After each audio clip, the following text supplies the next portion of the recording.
messieurs, bonsoir. Il est 20h sur les antennes de la télé Futur Média. C'est parti pour le sommaire de cette édition avec les familles des victimes des événements de mars 2021 qui réclament justice réunies autour d'un collectif.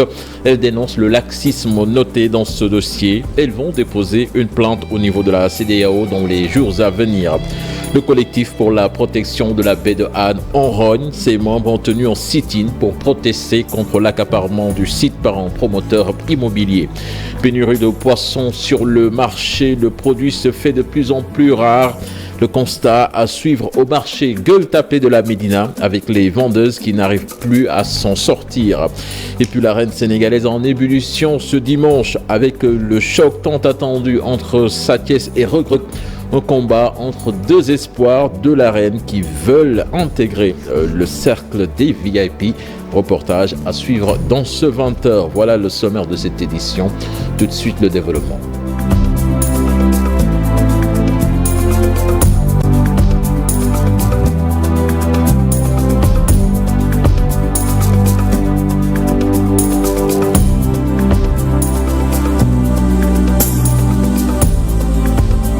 Bonsoir et bienvenue à toutes et à tous. Les familles des victimes des événements de mars 2021 réclament toujours justice sur le dossier des 14 personnes tuées lors des manifestations. Plusieurs plaintes ont été déposées sans suite. Le collectif compte désormais saisir les juridictions internationales. Une plainte justement au niveau de la CEDEAO sera déposée dans les prochains jours. Là-dessus, je propose de suivre Abdoulaye Wade, un des membres du collectif qui s'exprime au micro de Fatimata Touré et Amadouba. Bon, les autorités, on les dit depuis 2 ans que justice soit faite, mais j'ai l'impression qu'ils ne voudront pas nous entendre. Ou bien que ce dossier ne les intéresse pas. Il y a des dossiers beaucoup plus légers qui les intéressent. Il y a les dossiers de diffamation ou d'autres choses. Bon, ils vont activer sur ces dossiers. Mais quand il s'agit de crimes faits par la police nationale, ils ne le feront pas. Si la police nous torture, ils ne nous feront pas justice. Donc je ne crois pas que la justice existe. La justice existe s'ils veulent éliminer un adversaire politique ou s'ils veulent arrêter un activiste ou s'ils veulent faire taire à des journalistes. C'est ça que la justice existe. Mais s'il y a les citoyens, si la police tue les citoyens, la justice sénégalaise n'existe pas. Si nous déposons notre plainte, la justice n'existe pas. J'ai l'impression que cette justice-là, elle est pour les plus forts. La justice sénégalaise, elle est là pour les plus forts, pas pour les faibles. Bon, nous continuons à se lancer. Après, d'ici la semaine prochaine, on va organiser une conférence de presse avec les avocats pour dire ce dossier. On va porter plainte au niveau de la CEDEAO pour que les gens nous entendent. Parce que l'État du Sénégal ne veut rien faire sur ce dossier. Le collectif pour la protection de la baie de Han, rue dans les Brancards, ce collectif a tenu un sit-in sur le site pour dire non à l'accaparement du site par un promoteur immobilier. Il n'exclut pas de passer à la vitesse supérieure si les autorités persistent. Là-dessus, je propose de suivre Babacar Diagne, le porte-parole du collectif, interrogé par Abdoulaye Anne. Que le droit puisse être rétabli en faveur des populations qui seront les seuls perdants si toutefois ce projet d'irrigation maritime aboutit. Le promoteur va s'accaparer du bien commun qui ont vu leurs habitations détruites, aux pêcheurs qui ont perdu leurs pirogues, filets, moteurs, bref, leur outil de travail, aux femmes transformatrices qui ont vu toute leur production saccagée. Et nous pensons aux enfants écoliers qui n'auront plus de sommeil pour accéder à leurs écoles si toutefois nous laissons faire. Nous avons écrit à son Excellence, Monsieur le Président Macky Sall, nous avons écrit au gouverneur et au préfet et nous réitérons cet appel auprès de son Excellence. Nous sommes des Sénégalais à part entière et nous réclamons aujourd'hui un droit basique, celui de s'épanouir, de respirer l'air pur, de pratiquer le sport. Et aux promoteurs, nous lui demandons fraternellement de renoncer à cette forfaiture. Les populations ne le laisseront jamais s'accaparer de ce joyau. Pas de cours ce matin au lycée de Ngoye, c'est dans le département de Bambey. Les élèves ont marché jusqu'à la sous-préfecture de l'arrondissement pour exiger de meilleures conditions d'études. Un détournement de fonds serait à l'origine de leur mouvement d'humeur. Les explications dans cette correspondance signée Babacar Diouf. La marche est partie du lycée de Ngoye pour s'achever à la sous-préfecture de l'arrondissement du même nom. Les élèves ne veulent qu'une chose.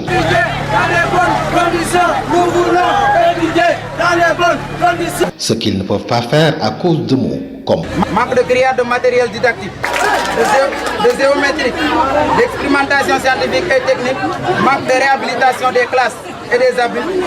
Ça contient l'insuffisance du matériel de reprographie et la mise en œuvre effective de logiciels Planète, malgré la formation des enseignants et la dotation en ordinateur. Accompagné d'une activité financière.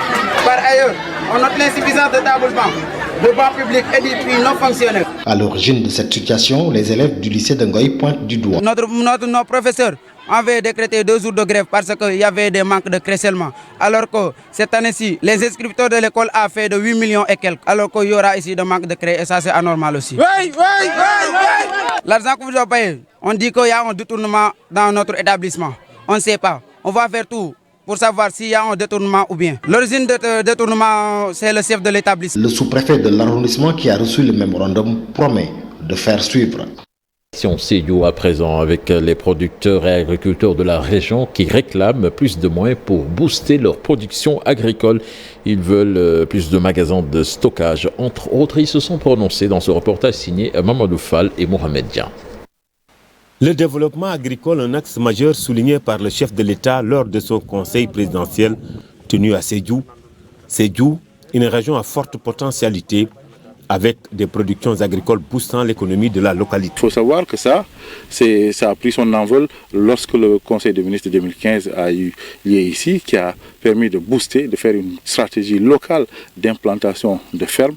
De l'anacarde à l'arachide, en passant par les céréales, les condiments, la région est bien quadrillée pour le développement du secteur. Évolution vraiment ascendante, croissante, qui est très visible partout. Nous dépassons sur la route des espaces qui ont été des espaces de culture d'arachide. Nous avons vu. Avec des productions records, des magasins de stockage sont érigés pour permettre à l'agriculteur de subvenir à ses besoins. Cet entrepôt a déjà réussi de par son expérience à fidéliser, à faire adhérer le maximum d'acteurs autour de cet instrument innovant de financement. Par rapport à l'organe de régulation du système de récépissé d'entrepôt, il y a eu une proposition d'investissement sur 7 milliards qui ont été validés par le Conseil présidentiel pour l'investissement afin de mettre en place des magasins d'entrepôt de stockage pour permettre aux filières, notamment les filières d'arachide, les filières d'anacarde, les céréales locales, de pouvoir stocker sans difficulté. Nous souhaitons que le président construise dans les différentes communes pour que les producteurs puissent voir le jour. Beaucoup de jeunes qui rêvaient de prendre des embarcations de fortune ont changé de vision. Pour eux, Sédhiou est bien une terre de réussite. Personnes qui viennent des horizons divers, qui viennent ici gagner leur vie dignement. On gagne notre vie ici. Et presque là-bas,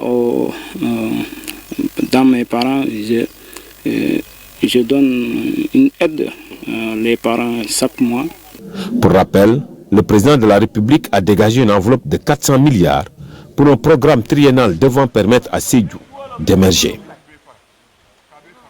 À présent, la découverte de l'unité de transformation des produits halieutiques implantée à Dionewar, une plateforme facilitée par l'Organisation des Nations Unies pour l'alimentation et l'agriculture, une unité capable de produire plus de 20 tonnes par mois. Visite guidée avec Fatou Kinedem et Modou Diop. Dans cette unité de transformation des produits halieutiques, les méthodes de travail ont changé.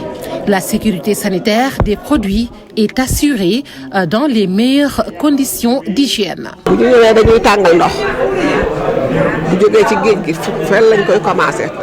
Nous faisons chauffer l'eau pour bien nettoyer les poissons. Après, nous les mettons dans les fours pour bien les griller avec du charbon. Après, nous passons au fumage. Les méthodes traditionnelles de fumage, de vieux souvenirs. Des produits diversifiés avec une valeur ajoutée.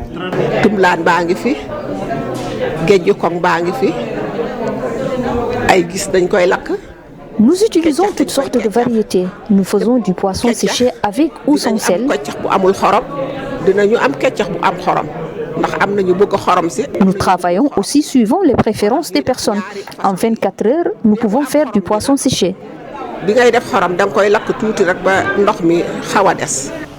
Les femmes de cette plateforme implantée à Dionewar souhaitent fouler le marché extérieur pour mieux commercialiser leurs produits.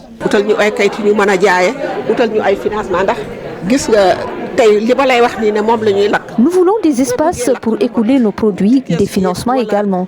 Le produit coûte cher, une caisse de sardinelle avoisine les 25 000 francs CFA. Si nous voulons disposer plus, il nous faut un financement pour augmenter notre capacité de production. Il s'agit de fours FTT. Chacun peut contenir plus de 40 kg avec une capacité de production de 20 tonnes par mois. Cette unité implantée à Dionewar est réalisée à hauteur de 50 millions de francs CFA et pourrait être élargie à toutes les régions maritimes du Sénégal. C'est le sentiment de Fatou Sok, conseillère technique à l'Organisation des Nations Unies pour l'alimentation et l'agriculture, que je vous propose d'écouter au micro de Fatou Kinedem et Modou Diop. Et ça, donc, c'est vraiment un avantage pour que les femmes gagnent du temps d'abord parce qu'il y a un gain de temps. Elles diminuent le temps de travail par 2. Elles ont du temps pour faire autre chose parce qu'on connaît la charge lourde de travail des femmes. Il y a un gain au niveau économique parce qu'elles ont un produit de meilleure qualité et surtout aussi un gain au niveau de la santé parce qu'elles sont plus exposées à la fumée. On a mis 50 millions pour construire toute cette plateforme.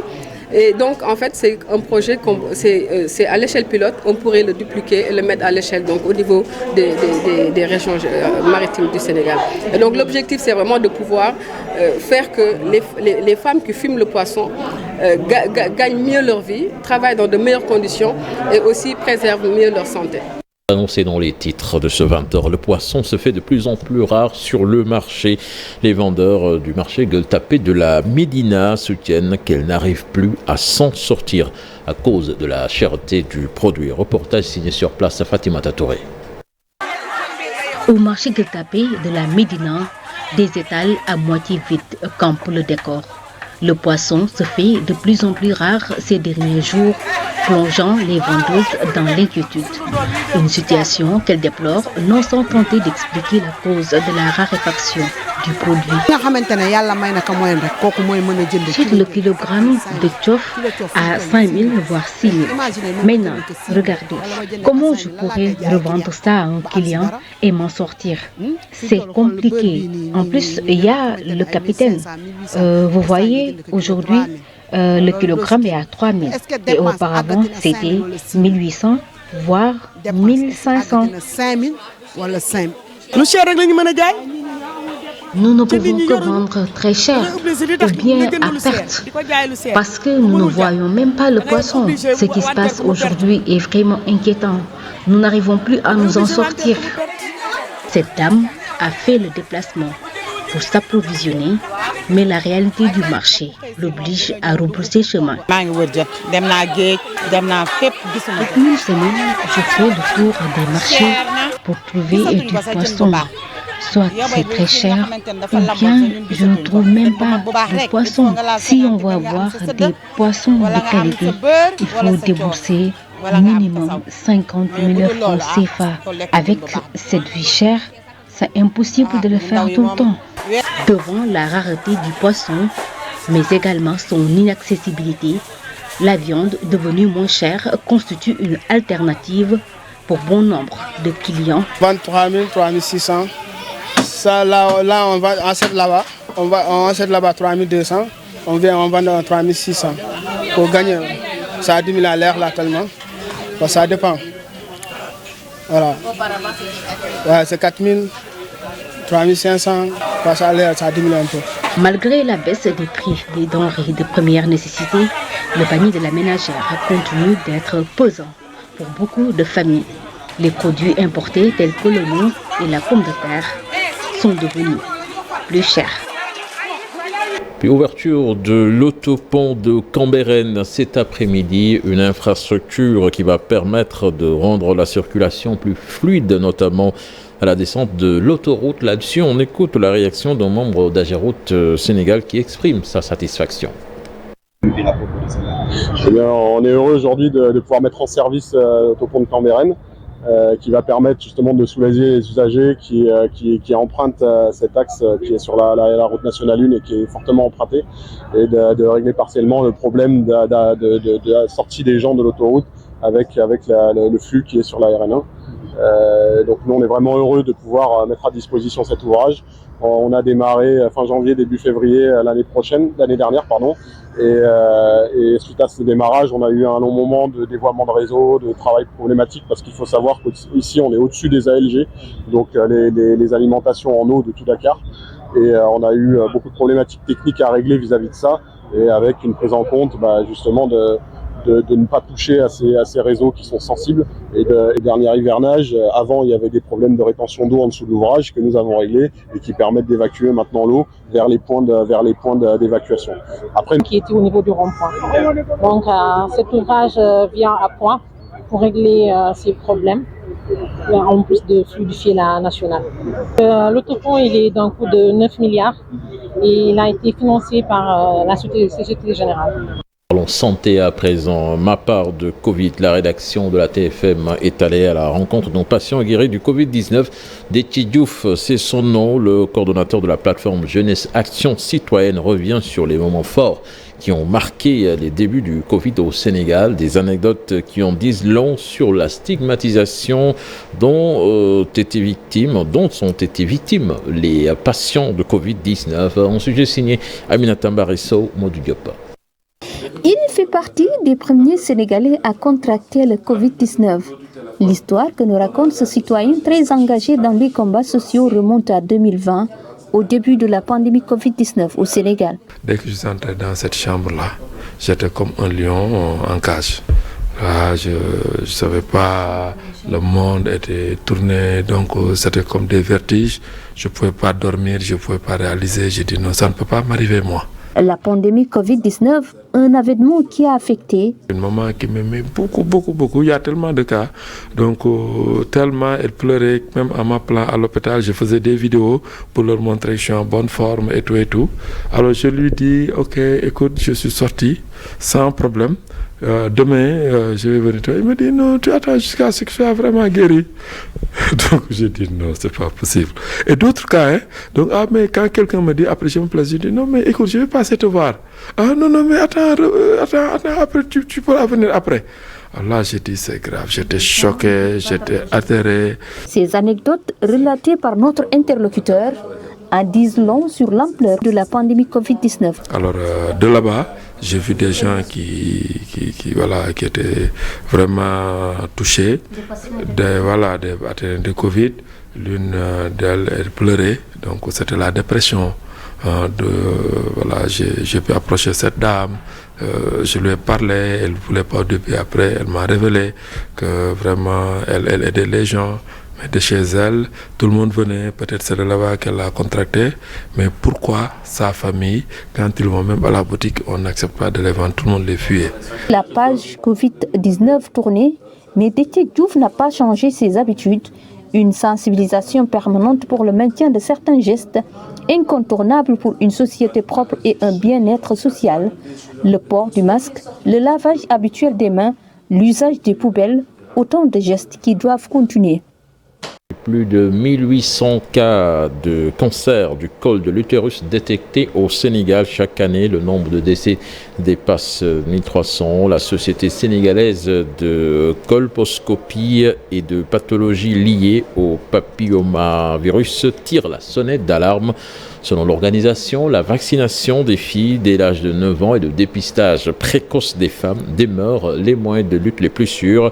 Et il a tenu l'ouverture de son deuxième congrès. C'était en présence de Maïmouna Ndiaye et Modou Diop. Ils sont des professeurs agrégés en cancérologie, gynécologie, entre autres. Ces spécialistes ont un seul plaidoyer, le dépistage précoce des filles contre le cancer du col de l'utérus. Ils ont porté le combat lors de l'ouverture du deuxième congrès de la Société sénégalaise de colposcopie et de pathologies liées au papillomavirus. Chaque année, nous avons plus de 1800 nouveaux cas de cancer du col avec plus de 1300 décès et c'est inadmissible. Et c'est le seul cancer qu'on peut éliminer en vaccinant les fillettes avant 15 ans et en organisant des dépistages chez les femmes à partir de 30 ans. C'est possible et donc ce sont des médecins gynécologues qui sont spécialisés en colposcopie et qui pourront vraiment diagnostiquer les lésions précancéreuses et les traiter avant que ces lésions ne deviennent un cancer. Ce type de cancer fait plus de 1300 morts au Sénégal chaque année. Pour les spécialistes, il est possible de l'éliminer comme dans les autres pays. D'abord, il faut vacciner les filles âgées entre 9 et 14 ans. Au-delà de la vaccination des filles, c'est le dépistage des femmes par le test viral HPV. Si le test n'est pas disponible, il faut recourir alors aux méthodes visuelles telles que l'inspection visuelle après application d'acide acétique ou bien le frottis cervico-utérin. Professeur, et si l'on essaie d'en savoir un peu plus sur cette pathologie? Le papillomavirus, ce sont de petits virus à ADN. Il y a plus de 200 types de génotypes. Il y a plus de 200 génotypes de papillomavirus. Mais les plus incriminés, ce sont les papillomavirus à haut risque, notamment les papillomavirus 16, 18, 31, 33, 35, 45, 51, 52, 68. Ce sont ces papillomavirus-là qui sont responsables du cancer du col. Et dans presque tous les cas de cancer du col, les papillomavirus 16 et 18 sont retrouvés dans plus de 70% des cas. Le Sénégal est sur la bonne voie dans la lutte contre le cancer du col de l'utérus, selon ses spécialistes. Reste maintenant à mieux sensibiliser les femmes pour la réduction de la prévalence avant 2030. Et puis cet important don de matériel médical de l'association humanitaire pour la lutte contre la souffrance au conseil départemental de Nioro du RIP, des lits, des fauteuils roulants, du matériel de fibroscopie et autres, en appui de l'ONG en direction des établissements de santé du département que dirige Ali Mané, que je vous propose d'écouter au micro de Yaya Diallo. Vous me le permettez de le faire. Aujourd'hui, on est réunis.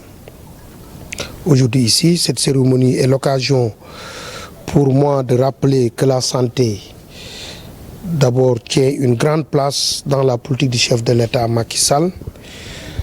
Et vous saviez comme moi, il y a quelques jours, avec l'inauguration de l'hôpital de Sédhiou, et il y a quelques mois avec celui de Kaffrine et d'autres hôpitaux qui ont été installés et d'établissements sanitaires dans le pays. Mais ce qui est important, c'est un renouveau dans le secteur de la santé. Parce qu'on ne peut pas se développer sans la santé et l'éducation, c'est important. Mais aussi de rappeler dans ce domaine qui constitue l'un des objectifs prioritaires de la stratégie de développement du pays. Je veux dire le PSE, la santé occupe une place très importante. C'est important. Aujourd'hui, l'État ne peut pas tout faire. Il faut des bonnes volontés comme eux, comme nous tous, essayer d'accompagner l'État. Parce que toujours, vous le savez, il y a des postes de santé qui n'ont pas d'ambulance, qui n'ont pas de lit. Tout ça, l'État ne peut pas le faire. Et je dirais que ce qui est en train de se faire par ces ONG mérite d'être salué. Nous parlons à présent du rôle des technologies de l'information dans l'évaluation des risques plutôt qui étaient au menu d'une rencontre sur la protection civile. Les parties prenantes prônent une large sensibilisation pour mieux anticiper des catastrophes. Pape Faragning, Pape Sangounebay. La protection civile est une affaire de tous. Il faut nécessairement une prise de conscience collective pour éviter certaines catastrophes. Pour parer à toute éventualité, l'anticipation des risques peut amoindrir les conséquences. La gestion des risques de catastrophe a bien répondu dans l'ensemble. Même si des points d'amélioration subsistent encore, force est de remarquer que nos outils de gestion ont permis de prendre en charge nos concitoyens avec efficacité et parfois de manière exemplaire, nous valant une reconnaissance au niveau international. Le rôle des technologies de l'information dans l'évaluation des risques, un thème qui doit être vulgarisé pour éviter les risques. Ce thème est d'autant plus important du fait que les technologies de l'information jouent un rôle contournable incontournable dans tous les secteurs d'activité de la vie. En tant qu'autorité locale,